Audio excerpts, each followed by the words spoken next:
ব্যবসায়িক লেনদেনের টাকা আত্মসাৎ ও প্রতারণার অভিযোগে আইনি প্রতিকার দাবি। সম্মানিত সাংবাদিকবৃন্দ, উপস্থিত সকলকে আমার আন্তরিক শুভেচ্ছা ও ধন্যবাদ জানাচ্ছি। আমি মোহাম্মদ টিপু সুলতান, মেসার্স সততা এন্টারপ্রাইজের প্রোপাইটর মোহাম্মদ নজরুল ইসলামের বড় জামাই।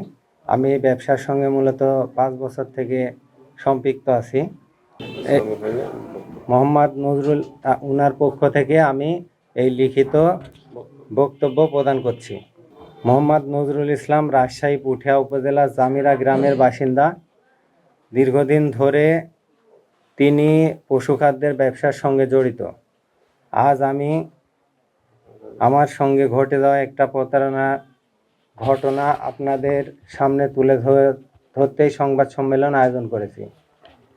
আমার অভিযোগ, দিনাজপুর সদর উপজেলার চকবাজার এলাকার বাসিন্দা মোহাম্মদ তাহের উদ্দিনের সঙ্গে ব্যবসায়িক সূত্রে আমার পরিচয় হয়। পরিচয়ের পর তিনি আমার কাছ থেকে বিভিন্ন সময়ে বাকিতে পশুখাদ্য ক্রয় করেন এবং প্রথম দিকে নিয়মিতভাবে টাকা পরিশোধ করায় তার প্রতি আমার আস্থা তৈরি হয়। কিন্তু 2024 সালে তিনি আমার কাছ থেকে মোট 9,77,060 টাকার পণ্য গ্রহণ করেন।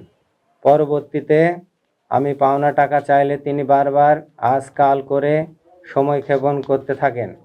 এক পর্যায়ে তিনি আমাকে মাত্র 2,30,000 টাকা পরিশোধ করেন।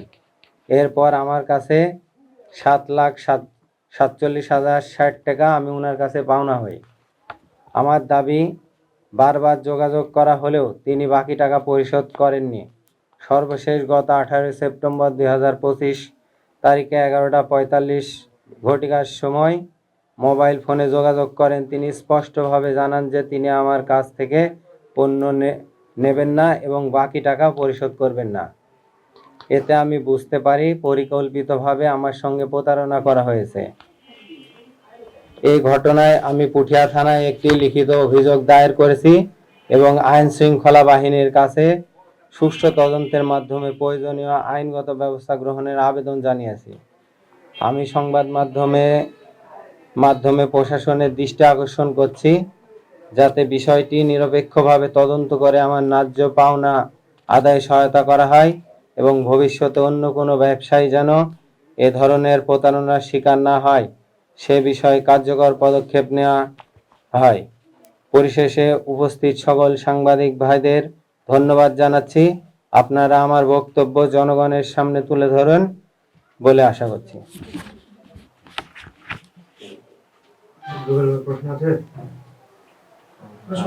আচ্ছা, আপনি যে ব্যবসা করেন কি আসলে কি ব্যবসা? মূলত মোহাম্মদ নজরুল ইসলাম ইনি প্রশ্ন উত্তর দেবেন। এটা গরুর খাদ্য, ওই মসুরের যে কুনি ভুসি মালের এইসব মালগুলোর ব্যবসা। 9 লাখ টাকার কথা বলা হচ্ছে, এটা বিশাল একটা অ্যামাউন্ট।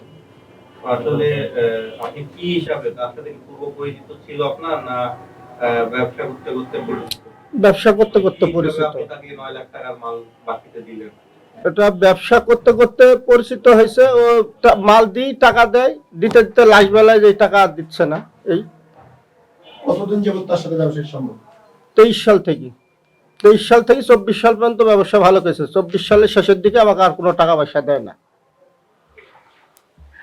এর আগেও কি এর থেকে বেশি লেনদেন হয়েছে কিনা? এর থেকে লেনদেনে যে ভাগ ওই 9 লাখ 10 লাখ টাকার মাল যায়, যাতে যাতে টাকা দেয়, দিয়ে আবার মাল দিই। এই পুরো টাকা শোধ করেছিল এর আগে? না, পুরো টাকা কোনোবারে শোধ করেনি। যে থাকতোই 2-5 লাখ টাকা, 2 লাখ 1 লাখ 1.5 লাখ টাকা যে থাকতোই। আচ্ছা, এই লেনদেনটা কিসের মাধ্যমে হচ্ছে? এই লেনদেনটা ব্যাংকে। আচ্ছা, ব্যাংক ছাড়া কি হাতে লেনদেন হইতো কিনা? না না, হাতে কোনো লেনদেন হয়নি। আমরা তাদের সঙ্গে কথা বলেছি, তারা বলেছে যে সরাসরি দেখা করে পরিশোধ করা হয়েছে, এমন কথাটা বলেছে। এটা কতটুকু সত্যি? না না না, 1 টাকাও দেয়নি। এটা ডাহা মিথ্যা কথা। আচ্ছা, আপনাদের লেনদেনটা কিসের মাধ্যমে হতো? সাধারণ ব্যাংকে?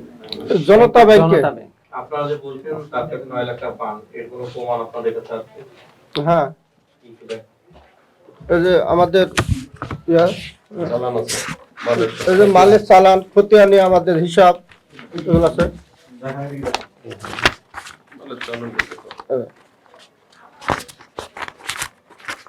বলেন আর দেখেন কি কি কাগজ এগুলো বলেন। এটা হলো খতিয়ান, আর এই যে এটা হলো আপনার চালান, যে তারিখে মাল গেছে কত টাকার মাল গেছে, কত টাকার ইয়া হয়েছে, হিসাব আছে সম্পূর্ণ হয়েছে।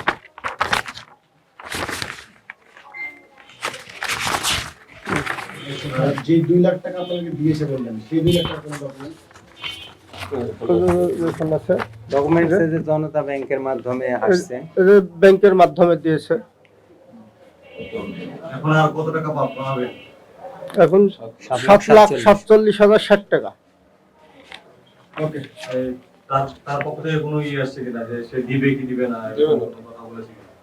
ওই যে দিব না, এখন না তখন, তখন না সবন এই করে, টাকা দিচ্ছে না বলে তো আমি এত কিছু করতে হচ্ছে। সর্বশেষ কি দাবি আপনাদের? সর্বশেষ আমি টাকা পাবো, টাকা নেবো, আমার ন্যায্য টাকা। আইনি কোনো পদক্ষেপ নিয়েছে? লিখিত অভিযোগ